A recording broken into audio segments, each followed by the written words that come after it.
اللہ کریم فرماتے ہیں یا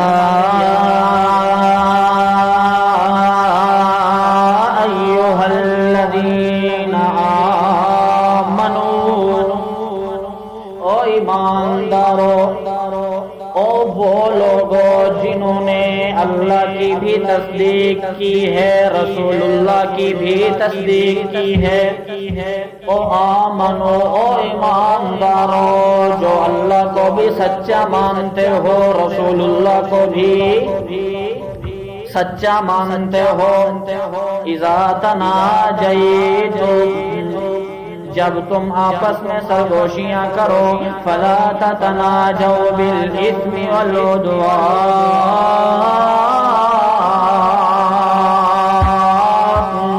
تو پھر تم ان یہودیوں اور ان منافقین والا طرز اور طریقہ اختیار نہیں کرنا، فلا تتناجوا، تو تم آپس میں اس طرح سرگوشیاں نہیں کرنا جس طرح یہودی آپس میں کرتے ہیں، جس طرح منافقین آپس میں سرگوشیاں کرتے ہیں۔ وہ کس طرح آپس میں سرگوشیاں کرتے ہیں یہودی اور منافقین؟ اللہ کریم نے فرمایا بالاسم والعدوان،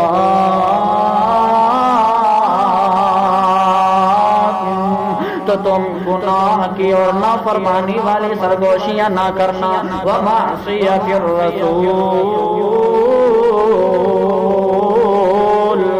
اور پیغمبر محمد رسول اللہ کی نافرمانی والی سرگوشیاں نہیں کرنا۔ اگر سرگوشیاں کرنی بھی ہیں، چپکے چپکے باتیں کرنی بھی ہیں، تو پھر وتناجوا بالبر والتقوی، تو تم نیکی والی سرگوشیاں کرو، تم تقوی والی باتیں کرو، چپکے چپکے اللہ کے ذکر والی باتیں کرو، قرآن کی تلاوت کرو، ہاں تسبیحات پڑھو، تحلیلات پڑھو، اللہ کے ذکر والی تم سرگوشیاں کرو، نیکی والی سرگوشیاں کرو، اللہ کے ڈر والی سرگوشیاں کرو، واتقوا اللہ،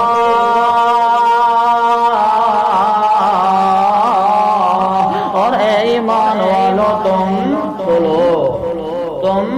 اللہ سے ڈر جاؤ، اس اللہ سے الذی الیہ تحشرون،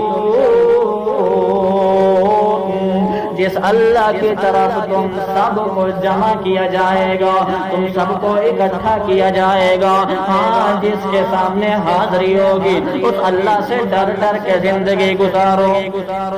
آگے اللہ کریم نے فرمایا انما النجوى من الشیطان، یہ سرگوشی والا جو کام ہے، بات یہ ہے کہ یہ کام شیطان کی طرف سے ہے۔ یہ شیطان کیوں اس طرح کی سرگوشیاں اور تکلیف، گناہ کی نافرمانی والی اور پیغمبر محمد رسول اللہ کو کی نافرمانی والی سرگوشیاں شیطان کیوں کرواتا ہے، ایمان والوں کو تکلیفیں کیوں دلواتا ہے، یہ بری بری اس طرح کی تدبیریں اور سازشیں کیوں کرواتا ہے؟ اللہ کریم نے فرمایا لیحزن الذین آمنوا، تاکہ یہ شیطان ایمان والوں کو رنجیدہ کر دے، غمگین کر دے، افسردہ کر دے، پریشان کر دے۔ حالانکہ اللہ کریم فرماتے ہیں وَلَيْسَ بِضَارِّهِمْ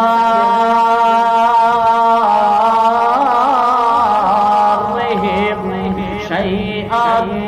حالانکہ بات یہ ہے کہ یہ شیطان ان مسلمانوں کا، ان ایمان والوں کا اور اللہ کے رسول کو ماننے والوں کا کچھ بھی نہیں بگاڑ سکتا الا باذن اللہ، ہوگا وہی جو منظور خدا ہوگا، ہوگا وہی جو منظور خدا ہوگا، اللہ کی مرضی ہوگی، اللہ کی چاہت ہوگی، اللہ کا ارادہ ہوگا، اللہ کا حکم ہوگا، اللہ کے حکم کے بغیر کچھ بھی ہو سکتا نہیں۔ ہاں میں وہ بات بھی کر دوں کہ پوری کائنات مل کر کے آپ کو ذلیل کرنا چاہے، اللہ آپ کو عزت دے دے تو پھر کوئی بھی آپ کو ذلیل کر سکتا نہیں۔ اور پوری کی پوری کائنات آپ کو عزت دینے میں لگی ہو، اللہ کا ارادہ، اللہ کی منشا ذلیل کرنا ہو تو پھر کوئی بھی آپ کو عزت دار بنا سکتا نہیں۔ تبھی اللہ کریم نے فرمایا الا باذن اللہ۔ آگے اللہ کریم نے فرمایا وعلی اللہ، اور اللہ کریم پر فلیتوکل المؤمنون، چاہیے کہ بھروسہ کریں ایمان والے، اللہ کریم پر بھروسہ کریں، غیر اللہ پر بھروسہ نہ کریں، پیروں درباروں پر بھروسہ نہ کریں، ولیوں پر، کتب پر، ابدال پر، دنیا داروں پر بھروسہ نہ کریں۔ بھروسہ کریں تو کس پر؟ اللہ پر بھروسہ کریں، کیونکہ سب کچھ بنانے والی، کرنے والی ذات اللہ کریم کی ہے۔